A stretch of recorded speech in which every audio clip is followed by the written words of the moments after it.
Welcome back to news taste birds. ഇന്ന് ഞാൻ chocolate സ്പോഞ്ചിൻ്റെ recipe ആയിട്ടാണ് വന്നിരിക്കുന്നത്.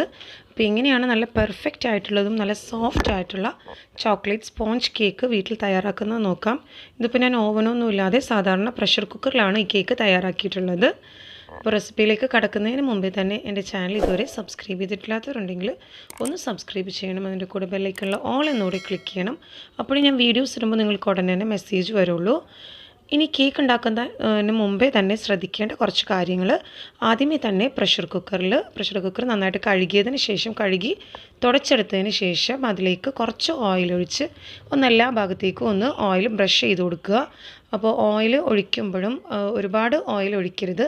ഓയിൽ അധികം ആകുമ്പോഴാണ് കേക്കിൻ്റെ സൈഡ്സൊക്കെ വല്ലാതെ ക്രഞ്ചി ആയിട്ട് പോകുന്നത്. അപ്പോൾ അതുകൊണ്ട് കുറച്ച് ഓയിൽ ഒഴിച്ചതിന് ശേഷം എല്ലാ ഭാഗത്തേക്കും സ്പ്രെഡ് ചെയ്ത് കൊടുക്കുക. പിന്നെ അതേപോലെ തന്നെ കേക്കിന് നമ്മൾ എടുക്കുന്ന ബാക്കിയുള്ള ടൂൾസും ബൗളും ഒക്കെ നന്നായിട്ട് കഴുകി തുടച്ചെടുത്തതിന് ശേഷം വേണം കേക്ക് തയ്യാറാക്കാനായിട്ട്. പിന്നെ ഇനി ഒരു ചെറിയ ബൗളിലേക്ക് 1/2 കപ്പ് പാൽ ഒഴിച്ചു കൊടുക്കാം. മെഷറിംഗ് കപ്പിൽ 1/2 കപ്പ് പാല്, തണുപ്പ് മാറിയ പാലെടുത്തതിന് ശേഷം അതൊരു ബൗളിലേക്ക് ഒഴിച്ചു കൊടുക്കുക. എന്നിട്ട് അതിലേക്ക് 1 ടീസ്പൂൺ വിനീഗർ ചേർത്ത് കൊടുക്കാം. എന്നിട്ടിത് നന്നായിട്ടൊന്ന് മിക്സ് ചെയ്തതിന് ശേഷം ഇതൊരു സൈഡിലേക്ക് മാറ്റി വെക്കണം. അപ്പോൾ ഈ സ്റ്റെപ്സൊക്കെ ആദ്യമേ ചെയ്തതിന് ശേഷം വേണം നമുക്ക് കേക്ക് ഉണ്ടാക്കാൻ തുടങ്ങാനായിട്ട്. അപ്പോൾ അതുകൊണ്ടാണ് ഇത് ഫസ്റ്റ് തന്നെ പറയുന്നത്. പിന്നെ ഇങ്ങനെ ചെയ്യുന്നതിന് പകരം നിങ്ങൾക്ക് നല്ല കട്ട തൈര് ഉണ്ടെങ്കിൽ 1/2 കപ്പ് തൈര് ചേർത്താലും മതി. പക്ഷേ പുളിയില്ലാത്ത തൈര് വേണം ഇതിലേക്ക് ചേർക്കാനായിട്ട്. പുളിയുള്ള തൈര് ഒരിക്കലും കേക്കിൽ യൂസ് ചെയ്യരുത്. തൈരില്ലെങ്കിൽ ഇങ്ങനെ ചെയ്യുന്നതായിരിക്കും കൂടുതൽ ബെറ്റർ. ഇനി നമുക്ക് കേക്കിന് വേണ്ട ഡ്രൈ ഇൻഗ്രീഡിയൻസ് ഒന്ന് അരിച്ചെടുക്കണം. അപ്പോൾ അതിനുവേണ്ടി ഒരു അരിപ്പയിലേക്ക് 1/4 കപ്പ് മൈദ ചേർത്ത് കൊടുക്കാം. ഒരു ഫുൾ കപ്പ് മൈദയും പിന്നെ ഒരു 1/4 കപ്പ് മൈദയും കൂടെ ചേർത്ത് കൊടുക്കാം. ഇനി അതിലേക്ക് 1/4 കപ്പ് കൊക്കോ പൗഡർ ചേർത്ത് കൊടുക്കാം. പിന്നെ 1/2 ടീസ്പൂൺ ബേക്കിംഗ് സോഡ ചേർത്ത് കൊടുക്കണം. അതേപോലെ 1 ടീസ്പൂൺ ബേക്കിംഗ് പൗഡറും കൂടെ ഇതിലേക്ക് ചേർത്ത് കൊടുക്കാം. 1 ടീസ്പൂൺ അളവിൽ ബേക്കിംഗ് പൗഡർ ചേർത്ത് കൊടുക്കുക. പിന്നെ ഇതിലേക്ക് ഒരു നുള്ള് ഉപ്പ് ചേർത്ത് കൊടുക്കാം. ഞാനിപ്പോൾ ഇവിടെ ഒരു കാൽ ടീസ്പൂൺ ഉപ്പിനേക്കാളും കുറച്ച് ഉപ്പേ എടുക്കുന്നുള്ളൂ. ഒരു നുള്ള് ഉപ്പേ എടുക്കുന്നുള്ളൂ. ആ മധുരം ഒന്ന് ബാലൻസ് ചെയ്ത് കിട്ടാൻ വേണ്ടി. എന്നിട്ട് ഇനി ഇതെല്ലാം കൂടെ ഒന്ന് അരിച്ചെടുക്കണം. അപ്പോൾ ഈ അരിച്ചെടുക്കുന്നതെന്ന് വെച്ചാൽ ഈ കൊക്കോ പൗഡറും ബേക്കിംഗ് പൗഡർ, ബേക്കിംഗ് സോഡ ഇതെല്ലാം കൂടെ നന്നായിട്ടൊന്ന് മിക്സായി കിട്ടാനും പിന്നെ ഇതിലെന്തെങ്കിലും ചെറിയ തരികൾ എന്തെങ്കിലും ഉണ്ടെങ്കിൽ അതൊന്ന് പോയി കിട്ടാനും കൂടെ വേണ്ടിയാണ് അരിച്ചെടുക്കുന്നത്. ഇത് നന്നായിട്ടൊന്ന് അരിച്ചെടുക്കുക.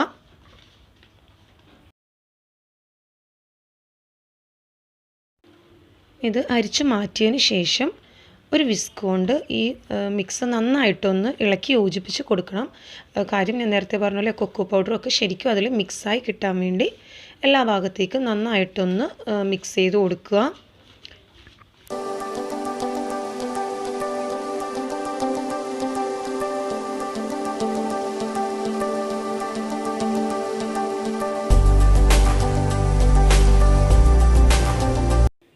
നന്നായിട്ട് മിക്സ് ആയതിന് ശേഷം അതൊരു സൈഡിലേക്ക് മാറ്റി വെക്കുക. ഇനി ഒരു ദോശ തവയൊന്ന് പ്രീ ഹീറ്റ് ചെയ്യാൻ വേണ്ടി നമുക്ക് സ്റ്റൗവിൽ വെച്ച് കൊടുക്കാം. അപ്പോൾ ഇത് നേരത്തെ തന്നെ പ്രീ ഹീറ്റ് ചെയ്യാൻ വെക്കേണ്ടതാണ്. ഇനി ഒരു ബൗളിലേക്ക് 3 കോഴിമുട്ട പൊട്ടിച്ചൊഴിച്ച് കൊടുക്കാം.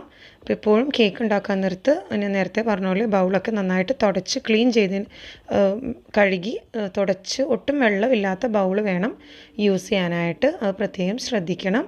അപ്പോൾ മിക്കവർക്കും കേക്ക് ഫ്ലോപ്പായി പോകുന്നതുകൊണ്ടാണ് ഞാൻ ഇത്ര ഡീറ്റെയിൽ ആയിട്ട് പറയുന്നത്. പിന്നെ കേക്ക്സ് ഉണ്ടാക്കുമ്പോൾ എപ്പോഴും മുട്ട റൂം ടെമ്പറേച്ചറിലുള്ള മുട്ട വേണം യൂസ് ചെയ്യാനായിട്ട്. അത് പ്രത്യേകം ശ്രദ്ധിക്കുക. ഇനി മുട്ട നമുക്ക് ആദ്യമേ ഒന്ന് ബീറ്റ് ചെയ്തെടുക്കണം. അപ്പോൾ നന്നായിട്ട് ഒരു ബ്ലെൻഡർ കൊണ്ടോ അല്ലെങ്കിൽ ഒരു വിസ്ക് കൊണ്ടോ നന്നായിട്ട് ഇതൊന്ന് ബീറ്റ് ചെയ്തെടുക്കാം. ഞാനിവിടെ ബ്ലെൻഡാണ് യൂസ് ചെയ്യുന്നത്.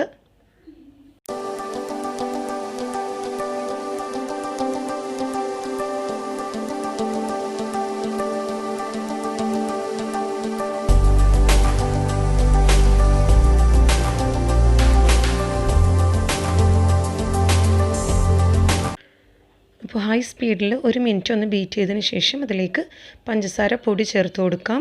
ഞാനിവിടെ 1/4 കപ്പ് പഞ്ചസാര പൊടിച്ചതാണ് ചേർത്തിട്ടുള്ളത്. നമ്മൾ 1/4 കപ്പ് മൈദ എടുക്കുമ്പോൾ അതേ അളവിൽ തന്നെ വേണം പഞ്ചസാര പൊടിയും ചേർക്കാനായിട്ട്. അപ്പോൾ ഈ 1/4 കപ്പ് പഞ്ചസാര പൊടിച്ചത് കുറേശ്ശെ ഇതിലേക്ക് ചേർത്ത് കൊടുത്തതിന് ശേഷം നന്നായിട്ട് ബീറ്റ് ചെയ്തെടുക്കാം. അപ്പോൾ എല്ലാം കൂടെ ഒരുമിച്ച് ചേർത്ത് ബീറ്റ് ചെയ്യരുത്, കുറേശ്ശെ ആഡ് ചെയ്തിട്ട് വേണം ബീറ്റ് ചെയ്തെടുക്കാനായിട്ട്. അത് പ്രത്യേകം ശ്രദ്ധിക്കുക.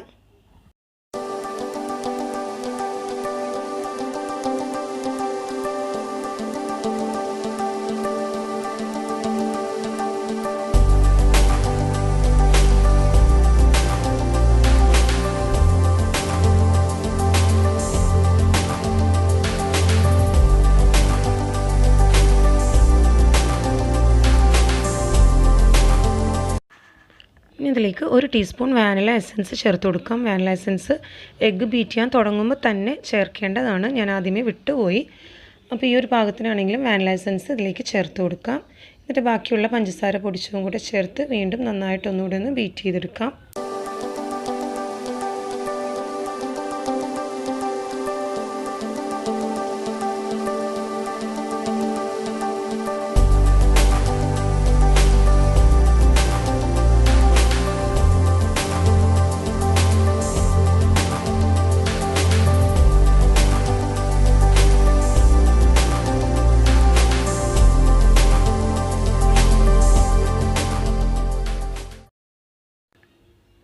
ഈ ഒരു പാകത്തിന് ബീറ്റ് ചെയ്തെടുക്കുക. ഇപ്പോൾ നമ്മുടെ എഗ്ഗ് നല്ല ക്രീമി ടെക്സ്ചറിൽ കിട്ടിയിട്ടുണ്ട്. ബീറ്റ് ചെയ്യുമ്പോൾ ഹൈ സ്പീഡിലിട്ടിട്ട് തന്നെ ബീറ്റ് ചെയ്യാൻ ശ്രദ്ധിക്കുക. ഈ ഒരു പാകത്തിന് കറക്റ്റായിട്ട് ബീറ്റ് ചെയ്തെടുക്കണം. ഇനി ഇതിലേക്ക് നമുക്ക് 1/4 കപ്പ് സൺഫ്ലവർ ഓയിൽ ചേർത്ത് കൊടുക്കാം. അപ്പോൾ ഓയിൽ ചേർക്കുമ്പോഴും സൺഫ്ലവർ ഓയിൽ തന്നെ ചേർക്കാൻ ശ്രദ്ധിക്കുക, അതാകുമ്പോൾ വേറെ ടേസ്റ്റ് വ്യത്യാസമൊന്നും ഉണ്ടാവില്ല.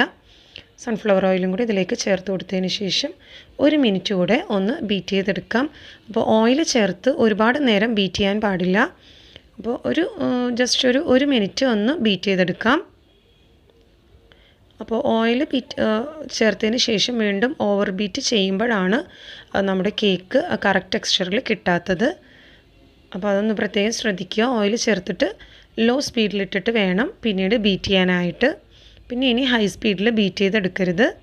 ഇനി ഇതിലേക്ക് നമ്മൾ നേരത്തെ തയ്യാറാക്കി വെച്ചിട്ടുള്ള വിനീഗറും പാലും കൂടെ ചേർത്തിട്ടുള്ളത് ചേർത്ത് കൊടുക്കാം. അതും കൂടെ ചേർത്ത് ഒന്നുകൂടെ ഒന്ന് മിക്സ് ചെയ്ത് കൊടുക്കുക. ഇതൊന്ന് ജസ്റ്റ് ഒന്ന് മിക്സ് ചെയ്തെടുത്താൽ മതി. ലോ സ്പീഡിലിട്ടിട്ട് ഒന്ന് മിക്സ് ചെയ്തെടുക്കുക. ഹൈ സ്പീഡിൽ ആക്കാതിരിക്കാൻ പ്രത്യേകം ശ്രദ്ധിക്കണം. ഇനി അങ്ങോട്ട് ഓവർ ബീറ്റ് ചെയ്യുമ്പോഴാണ് മിക്കവരെ കേക്കും ഫ്ലോപ്പായി പോകുന്നത്. അപ്പോൾ അത് പ്രത്യേകം ശ്രദ്ധിക്കുക. ഓയിൽ ചേർത്തതിന് ശേഷം പിന്നെ ഒരുപാട് ഹൈ സ്പീഡിൽ ബീറ്റ് ചെയ്യരുത്. ഇനി ഇതിലേക്ക് ഡ്രൈ ഇൻഗ്രീഡിയൻസ് ആഡ് ചെയ്ത് കൊടുക്കാം. അപ്പോൾ ഡ്രൈ ഇൻഗ്രീഡിയൻസ് ആഡ് ചെയ്യുമ്പോഴും ശ്രദ്ധിക്കേണ്ട കാര്യം എന്ന് വെച്ചാൽ ഡ്രൈ ഇൻഗ്രീഡിയൻസ് ഒരു സ്പൂൺ കൊണ്ട് അല്ലെങ്കിൽ ഒരു സ്പാച്ചുല കൊണ്ട് കുറേശ്ശെ ആഡ് ചെയ്ത് കൊടുത്തതിന് ശേഷം വേണം മിക്സ് ചെയ്യാനായിട്ട്. എന്നിട്ട് കട്ട് ആൻഡ് ഫോൾഡ് മെത്തേഡിൽ മിക്സ് ചെയ്തെടുക്കുക. ഒരുപാട് കുത്തി ഇളക്കിയൊന്നും പിന്നീട് കേക്കിൻ്റെ മിക്സ് ചെയ്യരുത്. ഇതേപോലെ പയ്യെ ഫോൾഡ് ചെയ്ത് കൊടുക്കുക. പയ്യെ ഫോൾഡ് ചെയ്യാൻ വേണം, പക്ഷേ ഒട്ടും കട്ട കെട്ടാതെ എല്ലാ ഭാഗവും നന്നായിട്ട് മിക്സായി കിട്ടുകയും വേണം. അപ്പോൾ അതേപോലെ കുറേശ്ശെ ആഡ് ചെയ്ത് കൊടുത്തതിന് ശേഷം എല്ലാ ഭാഗത്തേക്കും നന്നായിട്ട് മിക്സ് ചെയ്ത് കൊടുക്കുക.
കേക്ക് ബാറ്റർ റെഡി ആയിട്ടുണ്ട്. അപ്പോൾ എല്ലാ ഭാഗത്തേക്കും നന്നായിട്ട് മിക്സായി വന്നിട്ടുണ്ട്. മിക്കവരും ഇതേപോലെ കേക്ക് ഫ്ലോപ്പായി പോകുന്നു എന്ന് പറയുന്നതുകൊണ്ടാണ് ഞാൻ ഇത്ര ഡീറ്റെയിൽ ആയിട്ടുള്ളൊരു വീഡിയോ ചെയ്തത്. അപ്പോൾ ഇതേപോലെ കട്ട് ആൻഡ് ഫോൾഡ് മെത്തേഡിൽ എല്ലായിടത്തും നന്നായിട്ട് മിക്സ് ചെയ്തതിന് ശേഷം നമുക്കിനി ഇത് കുക്കറിലേക്ക് ഒഴിച്ചു കൊടുക്കാം. അപ്പോൾ കുക്കർ ഞാൻ നേരത്തെ ഓയിൽ ബ്രഷ് ചെയ്ത് വെച്ചിട്ടുണ്ടായിരുന്നു. എന്നിട്ട് അതിലേക്ക് ഒരു ചെറിയ പീസ് ബട്ടർ പേപ്പറും കൂടെ ഒട്ടിച്ച് വെച്ചിട്ടുണ്ട്. ഇനി ഇതിലേക്ക് നമ്മുടെ കേക്കിൻ്റെ ബാറ്റർ ഒഴിച്ചു കൊടുക്കാം.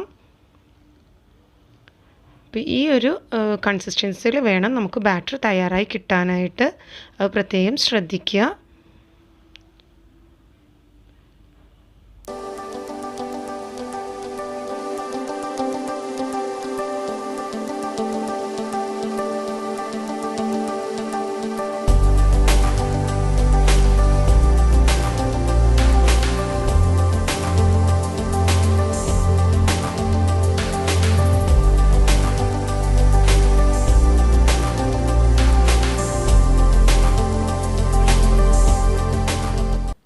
ഇനി ഈ ബാറ്റർ ഈ കുക്കർ ഒന്ന് ടാപ്പ് ചെയ്ത് കൊടുക്കുക. കാര്യം എന്തെങ്കിലും എയർ ബബിൾസ് ഇതിലുണ്ടെങ്കിൽ പോകാൻ വേണ്ടിയാണ് ഇങ്ങനെ ടാപ്പ് ചെയ്യുന്നത്.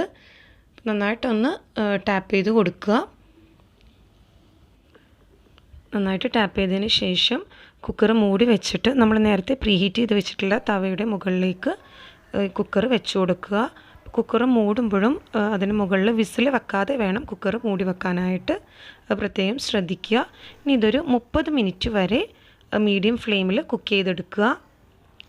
ഇത് 30 മിനിറ്റിന് ശേഷം ഞാൻ തുറന്ന് നോക്കിയിട്ടുള്ളതാണ്. ഇപ്പോൾ നമ്മുടെ കേക്ക് നന്നായിട്ട് പൊങ്ങി വന്നിട്ടുണ്ട്. ഇനി ഒരു ടൂത്ത് പിക്ക് കൊണ്ട് ഒന്നൊരു നടുവിലൊന്ന് കുത്തി നോക്കാം. നല്ല ക്ലീൻ ആയിട്ട് തന്നെ നമ്മുടെ കേക്ക് തയ്യാറായി വന്നിട്ടുണ്ട്. പിന്നെ ഇതൊന്ന് ചൂടാറിയണമെന്ന് വരെ നമുക്ക് ഈ തവയിൽ നിന്ന് മാറ്റി വെക്കണം. അല്ലെങ്കിൽ അതിലിരുന്ന് വീണ്ടും ഒന്നുകൂടെ കുക്കായി പോവും.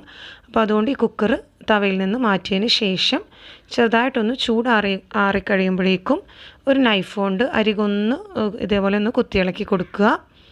അപ്പോൾ അങ്ങനെ ഇളക്കേണ്ട ആവശ്യമൊന്നുമില്ല. എന്നാലും എന്തെങ്കിലും സൈഡ്സ് വല്ലതും ഒട്ടിയിരിപ്പുണ്ടെങ്കിൽ ഒന്ന് നമുക്ക് ഇതേപോലെ ഒന്ന് ഒരു നൈഫ് കൊണ്ട് കുത്തി കൊടുക്കാം. എന്നിട്ടിതൊരു പ്ലേറ്റിലേക്ക് മറിച്ചിട്ട് കൊടുക്കാം. അപ്പോൾ ഇത് ചെറിയ ചൂടോടുകൂടി തന്നെ ഇങ്ങനെ ചെയ്യുകയാണെങ്കിൽ ആ കേക്ക് നന്നായിട്ട് പൊങ്ങി വന്നിട്ടുണ്ട്. അപ്പോൾ ആ പൊങ്ങിയിരിക്കുന്ന ഭാഗം ഒന്ന് താഴ്ന്ന് കിട്ടും. അപ്പോൾ അതിനു വേണ്ടിയാണ് ചെറിയ ചൂടോടുകൂടി തന്നെ പ്ലേറ്റിലേക്ക് ഷിഫ്റ്റ് ചെയ്യുന്നത്. അപ്പോൾ നല്ല സ്പോഞ്ചി ആയിട്ടുള്ള കേക്ക് റെഡിയായി കിട്ടിയിട്ടുണ്ട്. നമുക്ക് ഈ ബട്ടർ പേപ്പർ ഒന്ന് അഴിച്ചു മാറ്റാം. പൊട്ടും കരിയാതെ തന്നെ നല്ല പെർഫെക്റ്റ് ആയിട്ട് കിട്ടിയിട്ടുണ്ട്. ഞാനിപ്പോൾ ഇവിടെ തവയിൽ ഉപ്പൊന്നും വിതറാതെയാണ് ഇത് ചെയ്തിട്ടുള്ളത്. അപ്പോൾ അതുകൊണ്ടാണ് 30 മിനിറ്റിനുള്ളിൽ നമുക്ക് കേക്ക് റെഡിയായി കിട്ടിയത്. അല്ലാതെ നമ്മൾ പാനിലൊക്കെ വെക്കുമ്പോഴാണെങ്കിലും ചിലപ്പോൾ 50 മിനിറ്റ് വരെയൊക്കെ മിക്കവർക്കും എടുക്കാറുണ്ട്. അപ്പോൾ ഇതിങ്ങനെ ആകുമ്പോൾ പെട്ടെന്ന് തന്നെ കുക്കായി കിട്ടുകയും ചെയ്യും. അപ്പോൾ നല്ല പെർഫെക്റ്റ് ആയിട്ടുള്ള സ്പോഞ്ച് കേക്ക് റെഡി ആയിട്ടുണ്ട്. പിന്നെ ഇത് ചൂടൊന്ന് ആറിയതിന് ശേഷം വേണം സ്പോഞ്ച് കട്ട് ചെയ്തെടുക്കാനായിട്ട്. നല്ല പെർഫെക്റ്റ് ആയിട്ടുള്ള സ്പോഞ്ച് കേക്ക് തയ്യാറായിട്ടുണ്ട്. അപ്പോൾ എല്ലാവരും ട്രൈ ചെയ്ത് നോക്കുക. റെസിപ്പി ഇഷ്ടമായെങ്കിൽ ലൈക്ക് ചെയ്യുക, ഷെയർ ചെയ്യുക. കൂടുതൽ വീഡിയോസിന് വേണ്ടി ചാനൽ സബ്സ്ക്രൈബ് ചെയ്യുക. അപ്പോൾ ഞാൻ ഇതിന് മുമ്പ് വിപ്പിംഗ് ക്രീം എങ്ങനെയാണ് പെർഫെക്റ്റ് ആയിട്ട് വിപ്പിംഗ് ക്രീം ബീറ്റ് ചെയ്തെടുക്കുന്നതെന്നുള്ള വീഡിയോ ഷെയർ ചെയ്തിട്ടുണ്ടായിരുന്നു. അപ്പോൾ അത് കണ്ടിട്ടില്ലാത്തവർ അതുകൂടെ കാണുക. Thanks for watching my channel.